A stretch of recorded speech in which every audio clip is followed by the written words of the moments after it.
नमस्कार मित्रों, इस वीडियो में मैं आपको ईवीएम के रिप्लेसमेंट के प्रोटोकॉल के बारे में बताना चाहता हूं। जब भी कोई मशीन ख़राब होती है, बैलेट यूनिट, कंट्रोल यूनिट या वीवीपैट ख़राब होती है, तो हमें ईवीएम का रिप्लेसमेंट कैसे करना है, इसके बारे में इस वीडियो में आपको बताया जा रहा है। अगर वास्तविक मतदान शुरू होने के पहले किसी भी समय, चाहे वो कमीशनिंग के समय हो, चाहे वो डिस्पर्सल के समय हो, चाहे वो मॉक पोल के समय हो, किसी भी समय कोई यूनिट खराब होती है तो केवल वही यूनिट बदला जाएगा।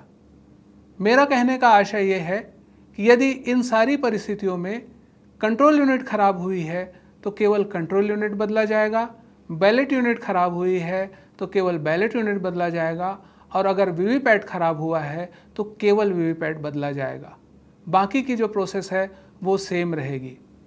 ध्यान देंगे कि जो मशीनें रिप्लेस हो रही हैं उनकी सूचना आपको अभ्यर्थियों को देनी होगी कि ये मशीनें रिप्लेस हुई हैं। वास्तविक मतदान के दौरान रिप्लेसमेंट का प्रोसेस थोड़ा सा अलग है, इसको गंभीरता से ध्यान दीजिएगा। वास्तविक मतदान के दौरान यदि कंट्रोल यूनिट या बैलेट यूनिट खराब होता है तो आपको कंट्रोल यूनिट, बैलेट यूनिट और वीवीपैट का पूरा सेट चेंज करना होगा, और प्रत्येक अभ्यर्थी के लिए एक वोट डाल करके मॉक पोल भी करना होगा।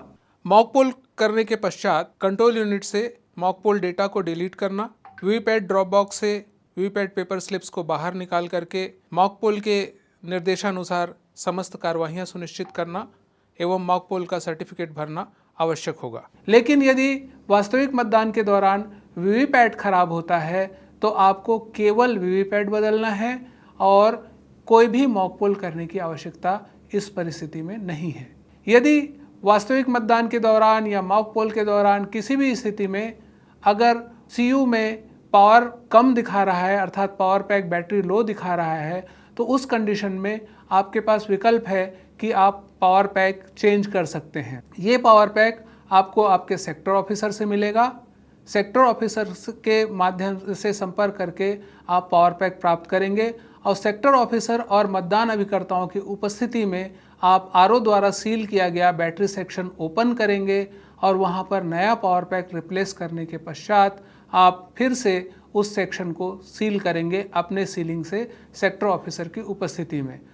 जब आप पावर पैक बदलते हैं तो आपको प्रिसाइडिंग ऑफिसर की पोल डे रिपोर्ट का भाग 2 भरना अनिवार्य होगा। इसमें सेक्टर ऑफिसर भी हस्ताक्षर करेंगे और आपका भी इसमें सिग्नेचर होगा, साथ ही मतदान अभिकर्ता भी इसमें सिग्नेचर करेंगे। तो भाग 2 अनिवार्य रूप से आप भरेंगे जब भी आप पावर पैक रिप्लेस कर रहे हैं सीयू का। तो इस स्थिति में किसी भी तरह का मॉक पोल करने की आवश्यकता नहीं रहेगी।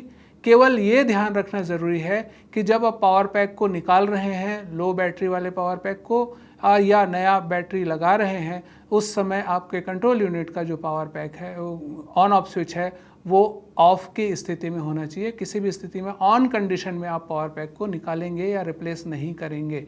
ऑफ करने के उपरांत ही ये कार्यवाही आप सुनिश्चित करेंगे। इसी तरह से यदि वीवीपैट का पावर पैक लो होता है, ख़राब होता है या काम नहीं करता है, तो आप किसी भी समय पावर पैक चेंज कर सकते हैं।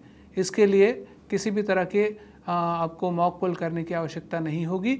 जब आपके मतदान केंद्र का आखिरी मतदाता मतदान कर ले या कोई भी मतदाता नहीं है और मतदान के लिए समाप्ति के लिए निर्धारित समय संपन्न हो चुका है और आपने सारी प्रक्रियाएं पूरी कर ली हैं, मतदान मशीनों को आपस में डिस्कनेक्ट कर लिया है स्विच ऑफ करने के उपरांत, उसके बाद आप पावर पैक जो वीवीपैट में लगा हुआ है उसको ज़रूर निकाल दें।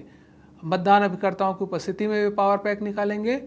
सीयू का पावर पैक किसी भी स्थिति में आपको बाहर नहीं निकालना है, केवल वीवीपैट का पावर पैक आप बाहर निकालेंगे और उसको अलग से डिस्ट्रीब्यूशन रिसीविंग सेंटर में आप जमा करेंगे। ईवीएम एवं वीवीपैट के रिप्लेसमेंट के संबंध में इस वीडियो में आपको बताया गया है।